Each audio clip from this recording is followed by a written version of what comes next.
Andy Gimao nag-Pinoy step sa Amerika. Pinapasayaw lang ang kanyang bantay. Nanggigil ang batang mamaw, kinakain lang ang depensa ng kalaban. Ganda naman ang isolation play dito ni Andy, panisang kalaban. So ikatlong laban na nga ng batang si Andy Gimao sa liga na kung tawagin ay The Grind Session sa Amerika. At mga kalaban nga nila ngayon, ang team ng The Star Alliance. Ito ay isang malakas rin na team na maraming top prospect na mga bata. So sa unang attempt nga ni Andy Gimao sa first quarter ay nagmintis ang kanyang 3-pointer. At maganda ang panimula ng kalaban kung saan kumana sila ng 8-0 run sa early minute ng laban. Pero agad din namang nakabawi ang team ni Andy Gimao na Royal Crown at naitabla ang laban sa halfway mark. Pinasayaw naman ni Andy Gimao ang kanyang bantay sa play na to. Hindi nga lang niya na finish. Mukhang inaalat ang ating kabayan dahil muli na naman siya nagmintes sa transition na to. Kaya matapos niyan ay nilabas muna sa laban si Andy at muling ibinalik sa second quarter. At so far ay abanti na ng 11 points ang Royal Crown, 26-15. Under 7 minutes naman nang makuha ni kabayan ang kanyang unang field goal sa laban.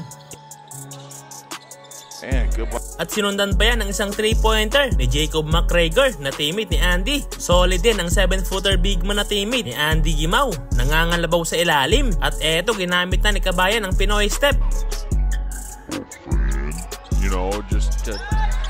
Solid naman ang depensa ng kalaban sa play na to. Rejected si kabayan. 45-29, end of first half. Third quarter ay dito na to make over si Andy Gimao. Corner 3-pointer kagad sa pagsisimula ng quarter na to. At eto pa, hindi mapigilan ang batang mamaw.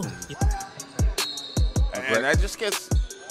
Kinain doon ang depensa ng kalaban. So napakaganda nga ang nilaro ni Andy Gimao sa ligang to. Kaya hindi malabong maraming nakakabansing mga scouts sa batang si Andy Gimao. At pati rin pala ang MVP ngayon sa NBA na si Shai Gilgeous-Alexander ay minsan ang naglaro sa ligang to. At first time na may Filipino na naglaro sa The Grind Session. At ang kagandahan pa ay napakalaking playing time ang ibinibigay sa ating kabayan. Kaya napapakita ni Andy Gimao ng maayos ang kanyang talento. Sa pagpapatuloy ng laban ay umatake na naman si Andy Gimao sa transition at nakakuha pa siya ng foul. Oh, and they're gonna count it.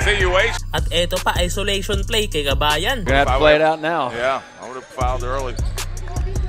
Had fouls to give. Butter. So inalagaan nga ng Royal Crown ang kanilang kalamangan hanggang matapos ang laban. Kaya sa huli, panalo ang team ni Andy Gimao. There you go! There you go!